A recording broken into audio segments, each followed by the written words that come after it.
Bienvenue à CQRS Event Sourcing du Concept au Code par Aurélien Minot et moi-même Cédric Château. Et en parlant de ça, qui je suis, ça marche pas.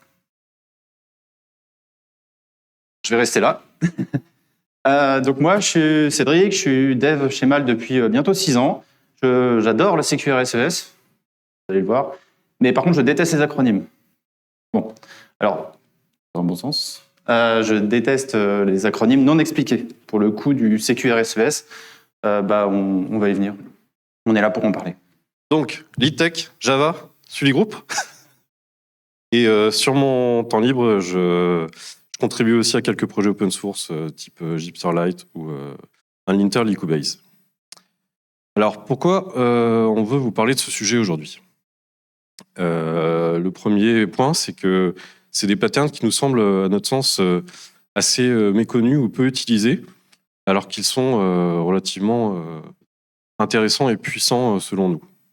Nous, on a eu l'occasion de découvrir il y a une dizaine d'années au crafter, dans des meet-up des crafters lyonnais, avec Florent, Emilien, qui nous ont initiés à ces patterns. La deuxième, la vraie bonne raison pour laquelle on parle de ce sujet aujourd'hui, c'est que Cédric adore CQRS ES. Il vous l'a dit, non ? En fait, il a eu l'occasion de faire une formation sur le sujet il y a quelques années, puis de le mettre en place sur une application chez Malte. Et alors depuis, il est un peu tombé dans le chaudron, il a la fièvre de l'event sourcing, je ne sais pas comment l'appeler, mais c'est déjà son 3e talk sur le sujet. Et puis, dès qu'il rejoint une nouvelle équipe, ils savent qu'il va proposer de faire de l'event sourcing. Moi, de mon côté, ça fait il y a 1 an et demi, j'ai pas mal potassé le sujet, parce que j'avais l'opportunité de le mettre en place sur mon projet. J'avais un use case qui s'y prêtait très bien. Au final, ça s'est pas fait parce que mon équipe était déjà en pleine montée en compétences sur l'approche craft, et du coup, c'était une marche un petit peu trop pour eux à ce moment-là. Je pense que maintenant, il n'y aurait qu'un souci. Mais voilà, ça s'est pas fait. Et donc, ce qu'on voulait aujourd'hui, en fait, c'était vous partager ce que nous, on a appris, sans prétention, et du coup, à travers, pour vous donner envie de creuser un peu le sujet. Et donc pour ça, en fait, on a développé une petite application en Java de gestion des cartes cadeaux et qu'on va décortiquer ensemble justement pour voir comment implémenter ces 2 patterns.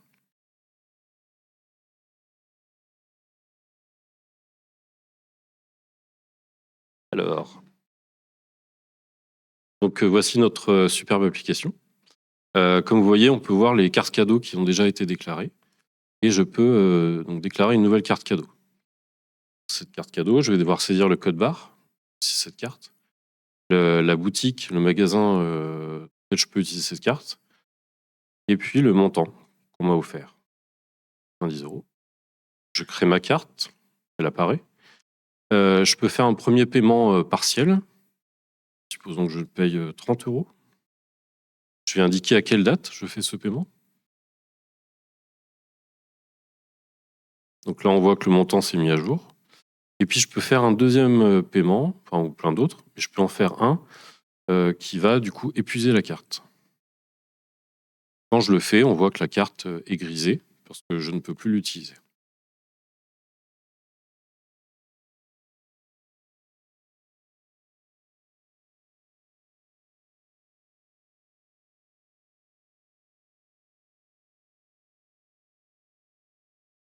Qui dit nouveau projet dit étude de comment ça marche. Et pour ça, il y a plusieurs exercices possibles. Il y a l'event storming et l'event modeling. Pour ceux qui ne connaissent pas qui parmi vous connaît l'event storming? Okay, qui? Beaucoup. Qui en a déjà fait en entreprise avec quelqu'un du métier? Moins. Et qui a réussi à...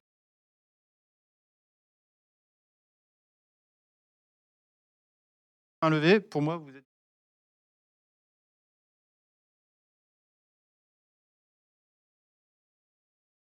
Je préfère l'event modeling qui est un cousin de l'event storming. On est sur les coups, vraiment. Et pour ceux, du coup, l'event modeling, ça ressemble à ça. Alors, je vous passe les étapes pour y arriver. C'est globalement les mêmes que l'event storming. Et l'output se lit sur une ligne de temps, la grosse flèche du milieu. et il y a les interfaces utilisateurs en haut et ce qui se passe dans le système en bas. Côté interface utilisateur, on a les formulaires qui vont provoquer des changements dans le système. Quand on demande un changement dans le système, ça dit au système j'ai besoin de faire ce changement. Ça fait ce qu'on appelle une commande de changement. Cette commande, elle va appliquer un changement, donc un truc qui s'est passé, genre une carte cadeau a été déclarée, par exemple. Et ça, en orange cerclé noir, là, on appelle ça des événements. Et ensuite, ces événements sont utilisés dans des vues pour être affichés à l'utilisateur qui, à partir de cette nouvelle vue, il pourra faire des nouveaux changements qui vont du coup demander des commandes, fabriquer des événements, et ainsi de suite. Je précise que cet exercice-là, il n'a rien à voir avec l'event sourcing. C'est un truc comme l'event storming qui est fait pour parcourir le métier pour savoir comment ça marche. Ça veut dire que c'est super cool quand on fait l'event sourcing, mais c'est autre chose. C'est là que ça se passe. Du coup, cet exercice, il n'a pas de rapport avec le design de l'agrégat non plus. D'ailleurs, en parlant de design d'agrégat, on a deux possibilités. Je vais vous en montrer que deux. Voilà, mais bref, on a deux possibilités principales. On a celle qu'on fait tout le temps, c'est-à-dire le state sourcing ou le CRUD, un super acronyme encore. C'est créer, lire, mettre à jour et supprimer, pour ceux qui savent, s'il y en a. Et du coup, ça, c'est la technique qu'on fait tout le temps. On a un état en main, on le met à jour, soit on en fait une copie, soit on le mute, et hop, on récupère l'état en main. C'est ça qu'on fait. Je vais vous prendre un exemple pour illustrer le truc. Imaginons que vous ayez à gérer au pif, genre des cartes cadeaux. Vous faites une première carte cadeau, et votre agrégat, votre donnée métier, elle ressemble à ça. Elle a un code barre, elle a un magasin, elle a un montant restant, et elle a le fait de savoir si elle est vide ou non. Si jamais, je dis à mon système, je paye 30 € avec, bam, je me retrouve avec ça en main. C'est-à-dire que maintenant, j'ai plus le montant initial, j'ai un nouveau montant qui est du coup 30 € en moins. Et si je paye les 60 € restants, je me retrouve avec ça en main maintenant. J'ai une carte vide, jusque-là rien de neuf, mais ce qui est important de voir, c'est qu'on n'a plus aucune idée de quelle était la valeur d'origine de la carte. Voyons ensemble les avantages et inconvénients de cette super technique. Déjà, avantage, c'est que c'est facile à comprendre. On a un état en main, on le modifie, on a un état à jour, c'est facile. C'est facile à lire, je veux dire que ce soit en base ou en debug, on peut facilement voir l'état de l'agrégat, donc on voit dans quel état est notre système, et c'est super simple. Et dernier argument, mais non des moindres, c'est qu'on fait tout le temps comme ça. C'est la manière dont on a tous appris à faire, et du coup, c'est un super argument, je trouve. Côté inconvénient, le premier que je vois, c'est le fait qu'on perd des informations. Je l'ai dit plusieurs fois, quand on a un nouvel état en main, on ne sait plus quel état était avant. Pour moi, les autres trucs, c'est des trucs qui en découlent directement, c'est qu'on n'a pas de traçabilité. Donc on sait où on en est, mais on ne sait pas comment on y est arrivé. Et qu'on est obligé d'anticiper les besoins futurs. Typiquement, ce que je veux dire par là, c'est que si demain, on nous demande de compter le nombre de paiements par carte, aujourd'hui, c'est mort, on n'a pas les informations. Donc du coup, il faut soit le prévoir dès le départ, soit s'asseoir sur les données. Et l'autre manière de designer un agrégat, et j'aime beaucoup, c'est l'event sourcing. L'event sourcing, c'est un autre paradigme. C'est globalement, plutôt que d'avoir un agrégat dans les mains, on va avoir son histoire dans les mains. Son histoire, qu'est-ce que c'est? C'est un événement de début qui va dire on a commencé à faire ça. Puis, on a d'autres événements qui vont se stacker derrière cet événement de début. Derrière cette histoire. Pas mieux, reviens. Ah, mais j'ai pas fini. Bon, bref, il y a le terme stream aussi qui existe dans la littérature, à la place d'histoire. Ah, désolé. Hop. Très bien comme ça. Désolé, merci. Ok, voilà. Bon, vous savez lequel des deux lit des bouquins dans l'histoire? Désolé. Et si je reprends mon exemple de déclaration de carte cadeau et de changement, on se retrouve avec ça. Donc, en première instance, quand je déclare ma carte cadeau, j'ai plus une carte cadeau directement dans les mains, j'ai un événement de déclaration qui est la première partie de mon histoire. Et du coup, elle contient le code barre de ma carte cadeau, le magasin et le montant d'origine. Et si je paye 30 € avec, à partir de maintenant, j'ai pas modifié mon truc, j'ai un nouvel état à côté, j'ai un nouvel événement à côté qui s'appelle différemment et qui contient globalement les mêmes informations techniques. Pour le coup, le code barre est super important pour le premier événement parce que vu que c'est le premier qui raconte l'histoire, c'est le premier événement de l'histoire, c'est lui qui porte l'ID pour les autres. Les autres portent cet ID juste pour être reliés à la même histoire. Et il a comme information le montant et la date de paiement. Il y a ce petit séquence ID là qui traîne, dont je n'ai pas parlé, qui sert juste, c'est un truc qui s'incrémente, qui sert juste à raconter l'histoire dans le bon ordre. Et vu qu'il est prédictif, et ben c'est pas mal pour faire aussi de l'optimistic looking. J'arriverai jamais avec ce mot. Laquelle on accepte, laquelle on accepte. Un truc à dire sur le fait que j'appelle ça séquence ID ou pas? On appelle ça stream position aussi. Et si je paye alors ça c'est chiant ce coup-ci, mes 90 moins 30, si je paye les 60 € qui restent, et ben j'obtiens ça, j'ai 2 nouveaux événements, un autre paid amount avec le montant et la date, et un gift card exhausted qui représente le fait que la carte soit vide. En vrai, c'est un choix qu'on a fait avec Aurélien, d'avoir ces événements. On aurait très bien pu ne pas avoir de gift card exhausted, ou alors virer ce paid amount et mettre la payload, le contenu de l'événement dans le gift card exhausted, voire même juste la date, parce que le montant à la sortie serait forcément 0. Enfin bref, il n'y a pas de solution miracle quand on fait de l'event sourcing. Il faut designer des événements qui nous parlent et qui ont un sens métier. Et en fait, voilà, vous avez sous les yeux une histoire racontée par la suite des événements. C'est un peu la définition première de l'event sourcing. Et du coup, comme son nom l'indique, ce sera la source de nos données à l'avenir. Il faut en prendre soin. Eh bien, je vous propose qu'on fasse un peu de dev et qu'on voit comment on l'a implémenté avec Aurélien. Et vu que j'ai pas envie de faire du state sourcing, on va faire de l'event sourcing. Je vais vous montrer début vite fait comment sont faits les événements, puis comment ces événements sont produits depuis l'agrégat et enfin comment ça s'articule avec le reste du monde. Du coup, on va y aller doucement avec les événements. Les événements, ils ont tous la même interface, sobrement appelée gift card event. C'est hyper cool pour faire du pattern matching plus tard, mais c'est un autre concept. Et du coup, ils portent les données communes à tous les événements, l'identifiant de l'agrégat, le barcode et le séquence ID. Le premier événement, donc le début de l'histoire, c'est le gift card declared, j'en ai parlé plusieurs fois.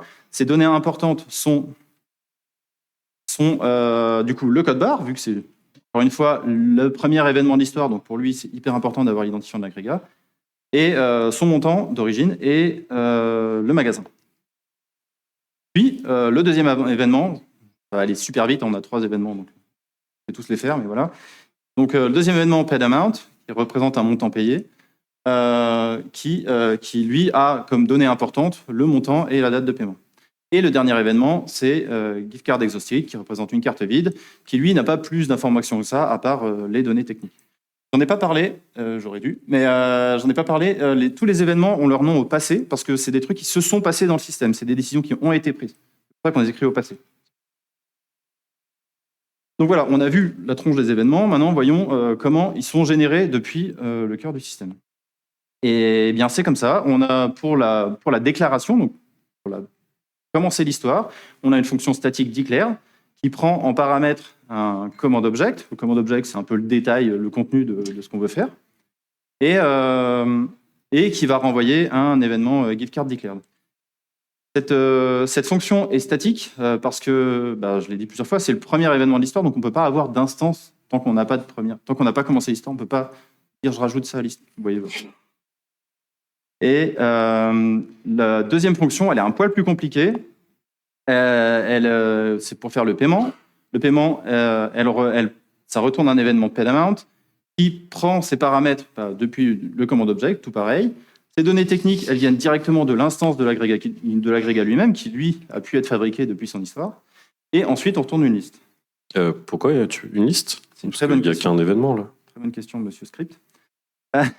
Eh ben, on retourne une liste parce que, je l'ai dit tout à l'heure, quand notre carte va être vide, eh ben, on va aussi envoyer l'événement gift card exhausted.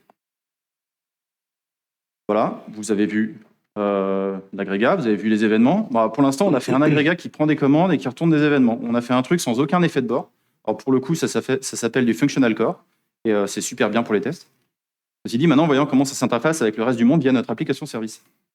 Eh ben, c'est hyper simple. Côté application service, pour la méthode declare, elle prend le command object, elle demande à l'agrégat de fabriquer l'événement de début d'histoire, elle le sauvegarde et elle le publie. Voilà. Pour le paiement, c'est pas plus compliqué. À la petite différence près, c'est qu'on a besoin d'instances de l'agrégat et du coup, on va aller chercher dans l'Event Store, dans notre repo d'événements, on va chercher notre histoire et on fabrique notre gift card à partir de ça. Et ensuite, rebelote, on paye, on sauvegarde les événements et on les publie. Et pourquoi les publier, ne demande-t-il pas, parce qu'il va répondre à cette question. Pourquoi les publier? Du coup, j'ai une question pour vous. Jusqu'à présent, on a juste manipulé que des événements. Du coup, est-ce qu'on va vraiment renvoyer l'historique aux utilisateurs directement en front-end? Pas sûr. Donc du coup, on peut se poser la question, c'est super, on enregistre nos événements, mais là, si je veux afficher ma liste de cartes cadeaux, en fait, ma liste de cartes cadeaux, elle va comporter le code barre, le solde de la boutique, le solde de la carte. Mais ce que j'ai enregistré, c'est des événements dont les informations utiles sont dans des payloads. Donc si en plus ma liste que je veux afficher, elle est paginée, je peux en afficher que 10 par 10 par exemple, ou alors je veux la trier aussi par solde montant, le solde du restant sur la carte, ou encore la filtrer par boutique. S'il faut que je charge à chaque fois tous mes événements pour reconstituer toutes mes cartes cadeaux, ça paraît compliqué. Du coup, pour résoudre ce problème, on va utiliser une projection. Donc une projection ou query model ou read model. J'utiliserai les termes un peu de manière indifférente dans la suite du talk. Ma projection, ça va être vraiment un modèle qui va être fait sur mesure par rapport à ce que je veux afficher. Et je vais le calculer à partir des événements. Dans ce cas présent, ça va ressembler beaucoup au modèle du state sourcing. Et en fait, c'est un peu normal. C'est parce que je veux afficher les mêmes choses. J'ai le même besoin d'affichage.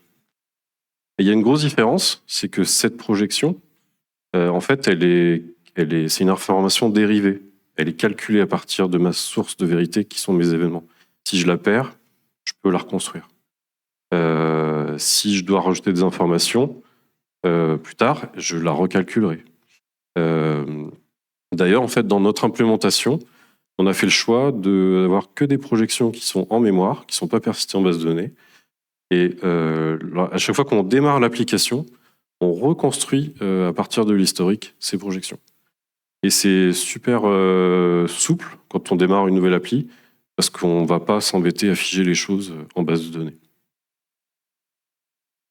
Alors voyons voir ce que ça donne si on déroule notre histoire. Donc, tant que j'ai appliqué aucun événement, forcément ma projection est vide. Et puis lorsque je démarre, je traite mon tout premier événement. Là, je vais initialiser ma projection avec l'ensemble des informations, le code barre, la boutique. Le montant restant, c'est le montant initial de ma carte. Et puis, j'ai un petit booléen exhausted qui me permet de savoir si ma carte est épuisée ou pas. Comme là, je viens de la déclarer, forcément, elle n'est pas épuisée. Ensuite, je dépile mes événements, je vais traiter mon premier paiement. Et bien là, ce que je vais mettre à jour, c'est le montant restant. Je vais déduire du précédent montant restant le paiement qui vient d'être effectué. Ensuite, j'ai un deuxième paiement, même logique.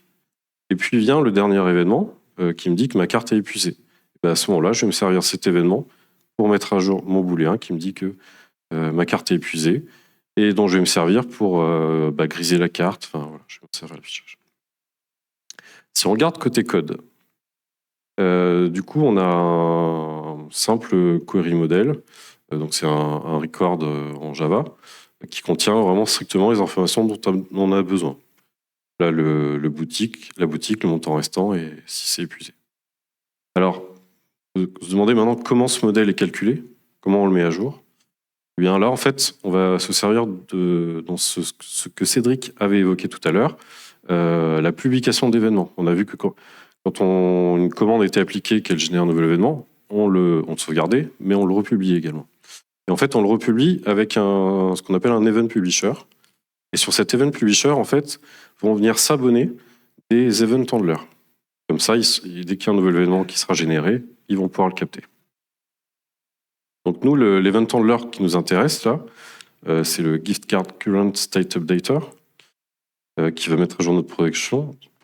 Et donc lui, il a une méthode pour gérer tout nouvel événement.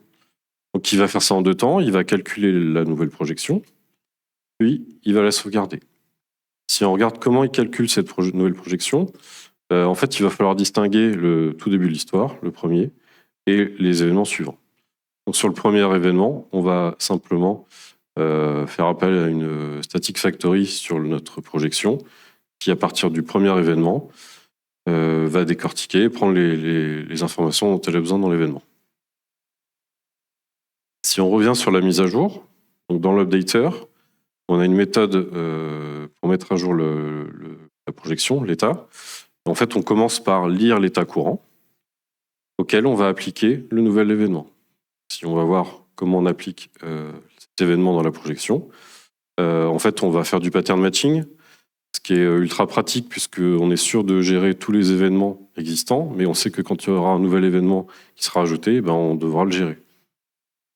Et donc, quand on traite un par un les types d'événements, quand j'ai un paiement, je mets à jour mon solde de ma carte, et s'il est épuisé, voilà.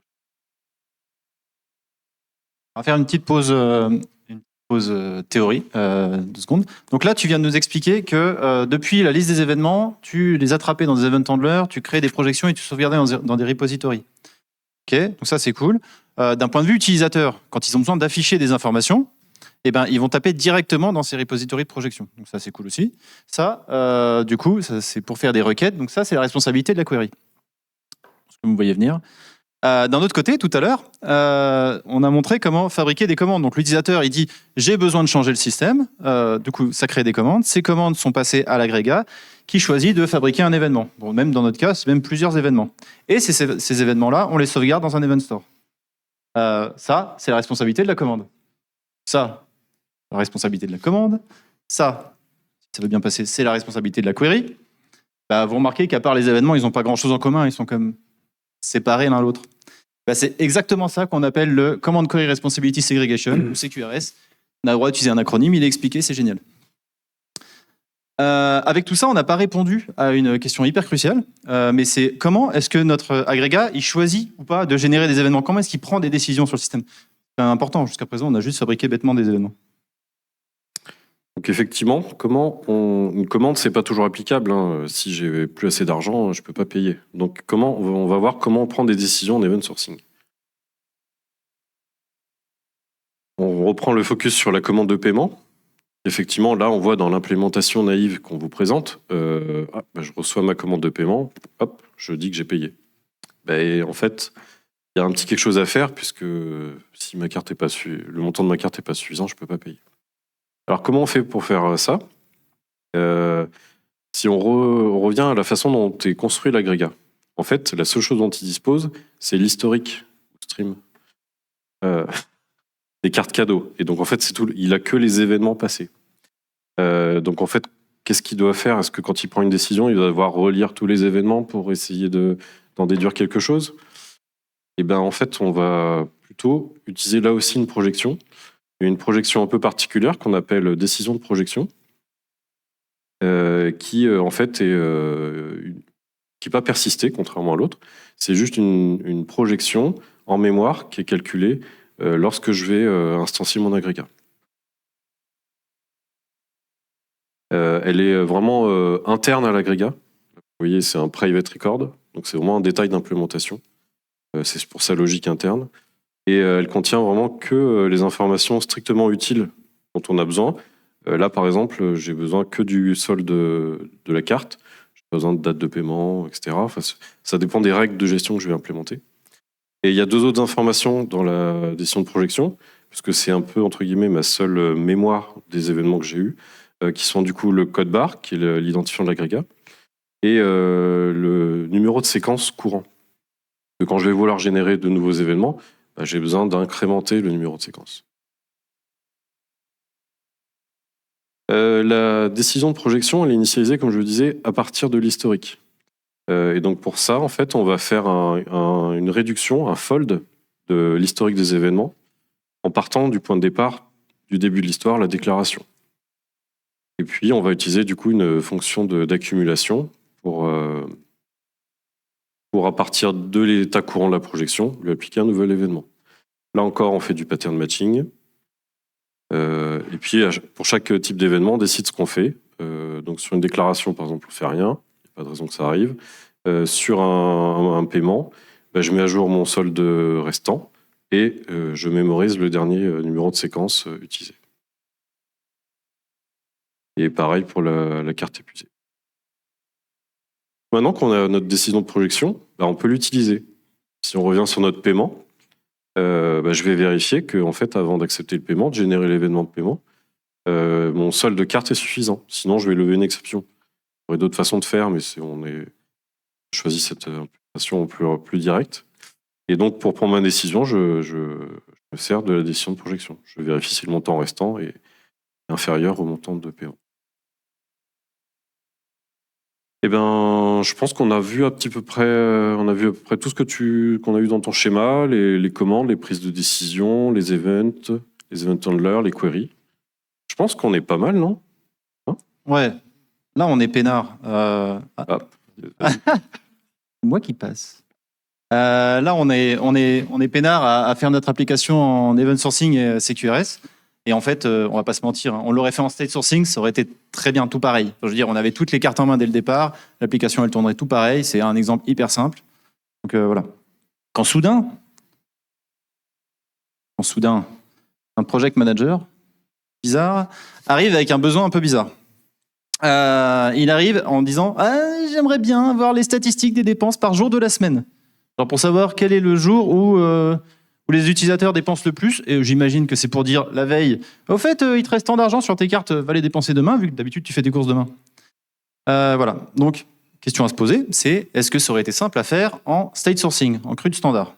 Sachant que pour moi, le state sourcing, c'est basiquement de la perte d'informations, et je pense qu'il faut qu'on se pose 3 questions pour savoir si c'est faisable.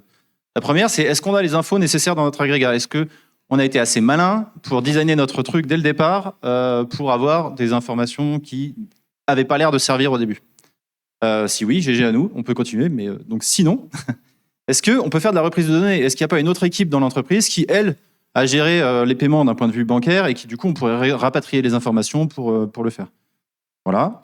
Et troisième truc, encore mieux, j'imagine qu'on a fait une table d'audit, parce que les paiements, c'est important, les tables d'audit, c'est cool pour le debug.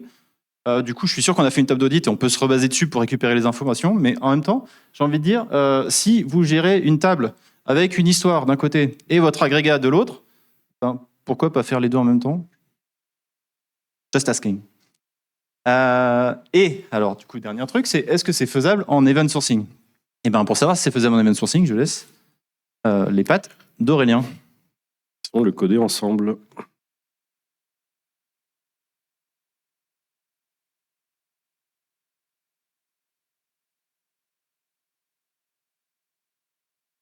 Alors, est-ce que c'est lisible ou vous voulez que je zoome plus?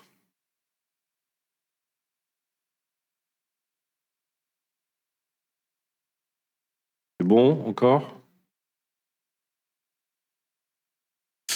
Alors, notre gentil PM nous a en fait déjà donné un scénario, un test d'acceptation. Donc on sait ce qu'on veut. Donc là, j'ai un scénario. Si je prends une carte cadeau qui existe, je déclare une carte cadeau, et puis je vais faire 3 paiements différents avec. Je vais en faire un, tiens, aujourd'hui. On est un lundi. Une semaine avant, on était aussi un lundi. Et puis le 5 avril, qui, a priori, est un samedi. Et bien, du coup, si je consulte mes statistiques par semaine, il doit me dire que samedi, j'ai payé 10 €. Et lundi, 55, les 40 plus 15. On lance le test, on ne sait jamais. Spoiler. Non, c'est rouge. Donc, si on va regarder rapidement, on avait pris un tout petit peu d'avance en écrivant ce test et on avait rapidement aussi modélisé la projection pour gagner un petit peu de temps pendant la projection. Donc, si on regarde notre projection, notre weekly statistics, c'est une map par jour de la semaine, j'ai un montant total. On a un début de projection vide, qui est en fait l'ensemble des jours à 0. Et puis là, j'ai 2 petites méthodes pour avoir le montant total pour un jour de la semaine donnée, ou une méthode utilitaire qui permet de rajouter un montant sur un jour de la semaine donnée. Du coup, je propose qu'on implémente cette assertion de test là. Ouais. Du coup, pour que cette assertion marche, il faut qu'on aille chercher, j'imagine, le weekly statistics dans un repository. Peut-être directement en passant par On va passer par l'application l'application service. service. Ouais. Passons par l'application service. c'est bien. Donc, du coup, on va avoir une méthode qui me permet de faire mes stats. Je vais la déclarer. Et une fois que je suis dans mon application service, je vais devoir. Donc là, on est en train d'implémenter toute la partie query. Donc du coup, je vais avoir besoin d'un repository. On a besoin d'un repository. Oui. Eh bien, déclarons-le. On a dit weekly. Statistique repository, vraiment très bien nommé.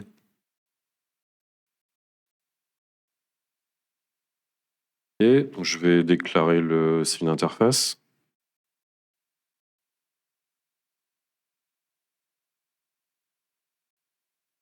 Et dans mon domaine, associé à ma projection. Hop. Donc là.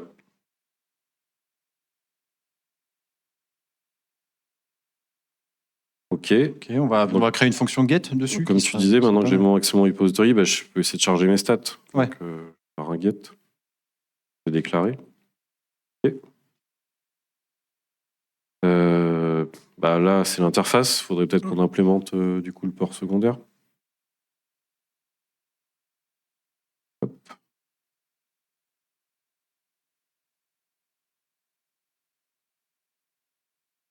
Et puis, on va faire quelque chose de simple. On va faire une memory, c'est bien. Une memory.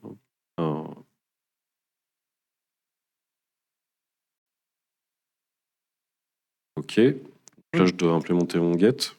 Vu que c'est un in-memory, utilisons un attribut mutable. Pourquoi pas? Et dans ce moment-là, quand j'ai un get, je vais renvoyer mon état courant. C'est ça. Et ce serait bien de l'initialiser avec la valeur empty. Ah oui. Ok.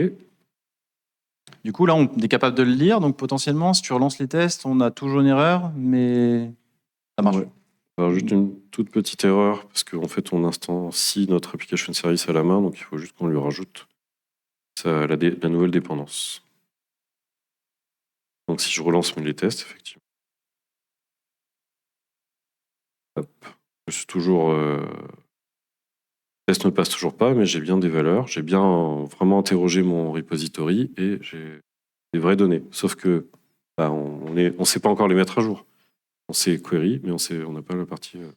Mettons-le à jour. Donc, je disais tout à l'heure qu'on envoyait les événements, qu'on les propageait. Donc, faisons un handler pour attraper ces événements. Ouais. Et mettre à jour cette projection. Donc, vous vous souvenez, donc là, c'est mon event publisher. Je peux lui enregistrer un handler. Je vais lui en déclarer un nouveau.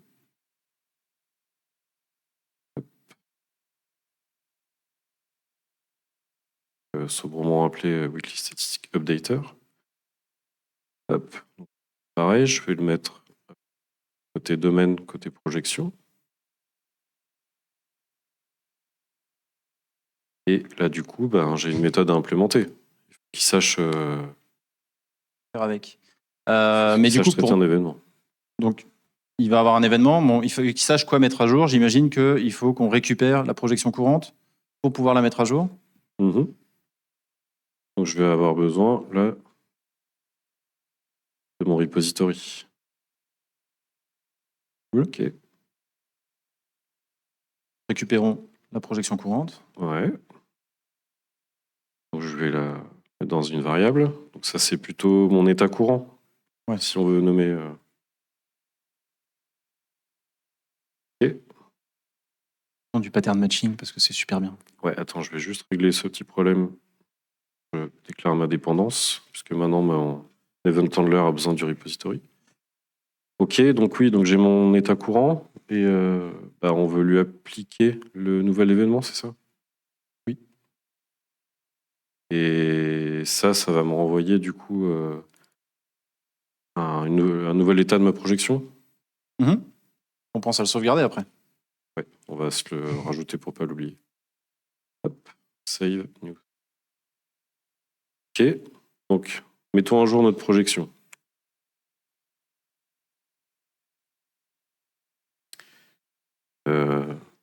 un matching. Le fameux. Donc, on va faire un switch sur l'événement. Et on va traiter tous les cas existants un par un. Il faut qu'on prenne des décisions, savoir ce qu'on fait sur notre projection par rapport à chaque événement. En l'occurrence, gift card declared, on a dit qu'on s'en fichait, parce que Oui, ça ne change pas nos statistiques par semaine. Donc, on retourne l'instance courante. Card exhausted, pas mieux. En fait, celui qui nous intéresse, c'est le paid amount. Tout à fait. Donc, dans ce cas-là, eh ben, Appeler la super je vais simplement incrémenter le montant que je connais déjà pour ce jour par rapport au paiement.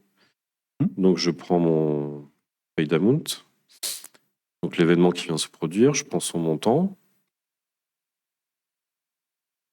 Et ce paiement, j'ai aussi le jour sur lequel il s'est produit. Et donc, du jour de la date, je peux en déduire le jour de la semaine.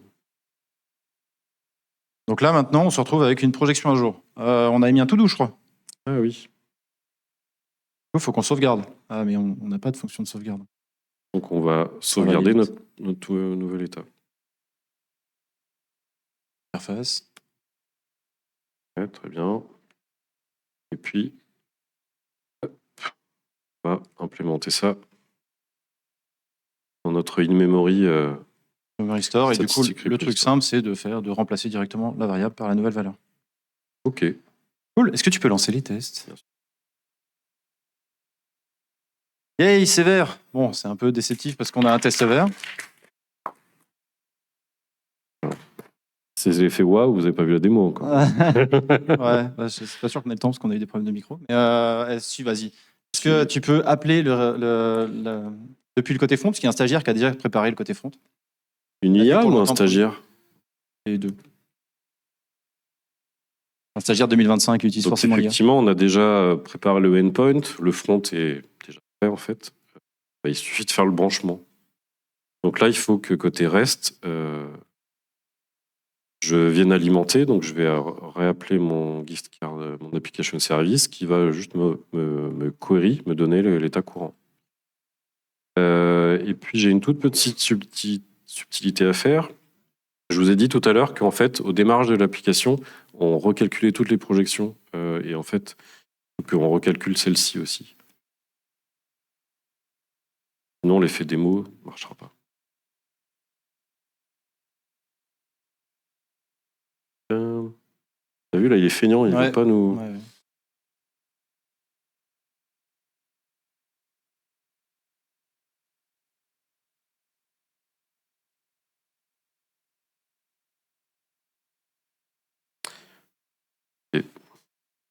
Et bah du coup... Attends, je crois qu'il manque un truc sur repository. Là, il dit que c'est pas un bin Spring. C'était ça. T'es sûr que c'est sur l'interface qu'il faut le mettre? Non. Hop. Démo. Ok. Et donc là, je redémarre mon appli. Allez. Faisons le test, viteuf.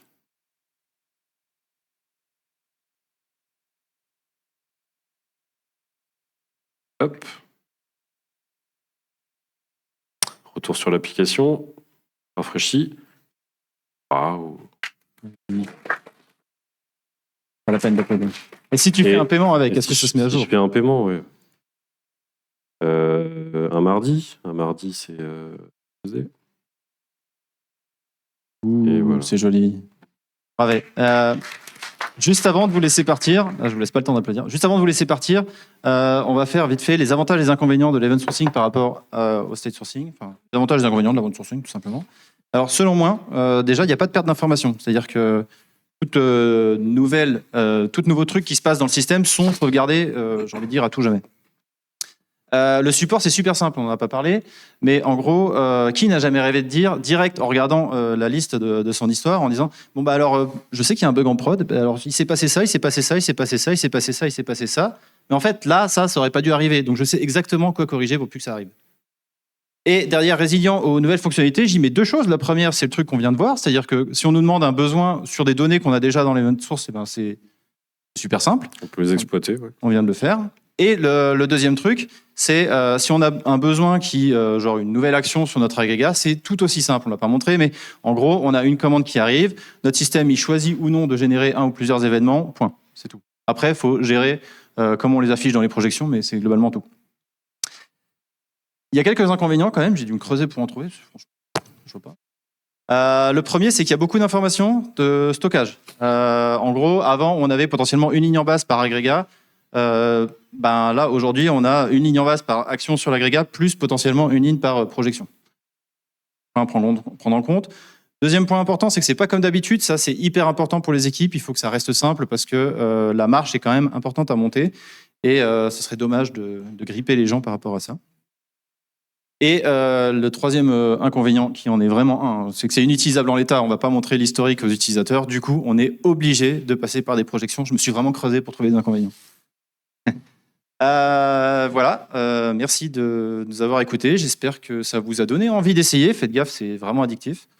Et d'ailleurs, si vous avez envie d'essayer, il y a une conférence cet après-midi, un workshop. Il y a un atelier de Jérémy Chassin sur le sujet cet après-midi. Si vous avez des questions, on n'a pas le temps d'y répondre, c'est lui qui y répondra.